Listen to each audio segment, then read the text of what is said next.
horrors. Turns out that things that scare us to our very core are the very things that help Hollywood scare up huge profits. Horror films are big business, as Lee Cowan is brave enough to show us. I'm gonna pick that one over on across the street. Yeah. Oh, what the? Hey, sorry about that. He's far less sweet than your pumpkin spice latte, but almost as predictable. Yep, Michael Myers is back. For the 11th time, if you're counting. Can you close the closet door? But this latest resurrection in the Halloween franchise has a lot going for it. For starters, critics actually seem to like this one. Michael Myers murdered 5 people. Maybe that's because it's about something. Not the killer, but the trauma Jamie Lee Curtis's character has been through. Since we first saw her 40 years ago.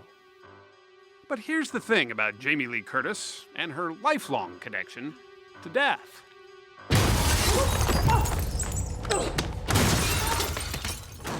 You know, I don't like to be scared. You really don't? I really don't. There is no amount of money you could pay me to go to a scary movie. But these days, audiences seem to be dying to pay to get a fix of fear. The newest Halloween had a monster opening, scaring up a staggering $77.5 million. Just the latest in a string of horror movies that are killing it at the box office. Do you think there's a resurgence of horror films now? You think? This year alone, the Hollywood Fright Fest included A Quiet Place, The Meg, and The Nun. Hello.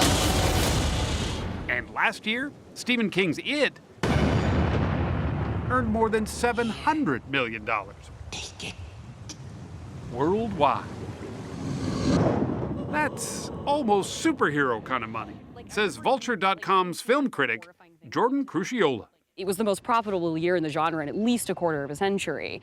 And yes, that's the house from Alfred Hitchcock's Psycho behind us, where it turns out just an unlocked door is enough to give us the shivers. Okay, nothing going on in there, but that creaking was Pretty good. That was pretty good. What Psycho did, and what other good horror movies since have done, she says, is change us physically, even for a moment.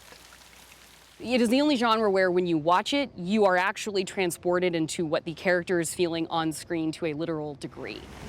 And the idea of being able to empathically tap into people that way is a really cool thing. And there's certainly a market for it.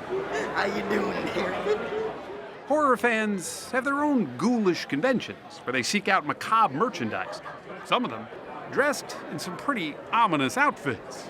My first visit, father and son, so. One of them, Father Evil here, even copyrighted his creepy character.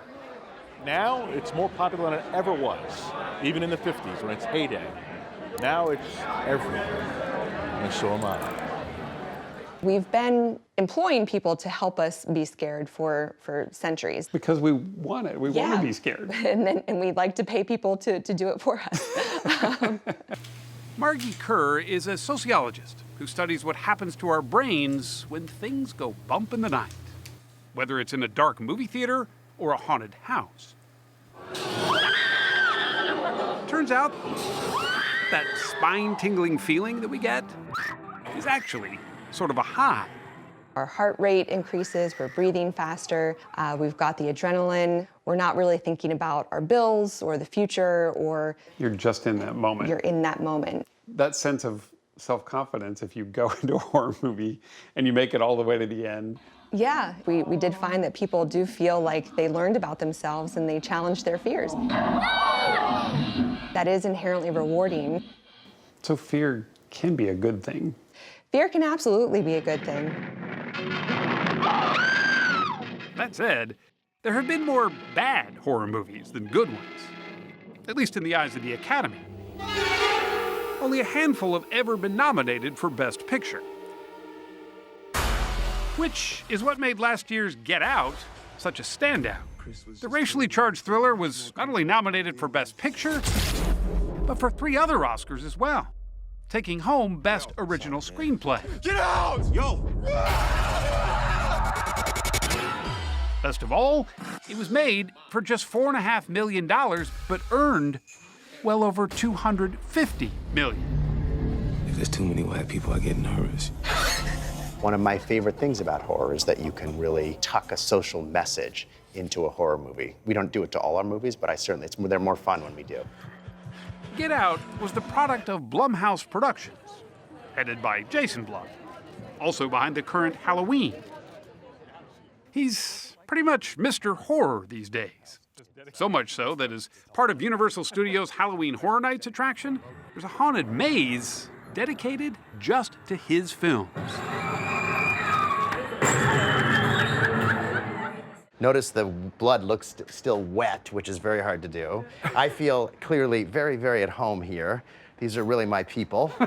Well, parts of people. Yeah, parts of people. Is there a cap that you're sort of looking for in terms of production costs? Our cap is $5 million. So if somebody pitches you a movie that's going to cost more than $5 million, I'm not interested. You're not interested? Don't want to hear it. Don't want there's so much garbage that comes along with an expensive movie. And it's not fun. Maybe you remember Paranormal Activity? Yep, that's his too. How much was it made for? Made for $15,000, grossed $200 million worldwide. It's still to this day the record holder for the most profitable movie as measured by the percentage of budget to worldwide gross.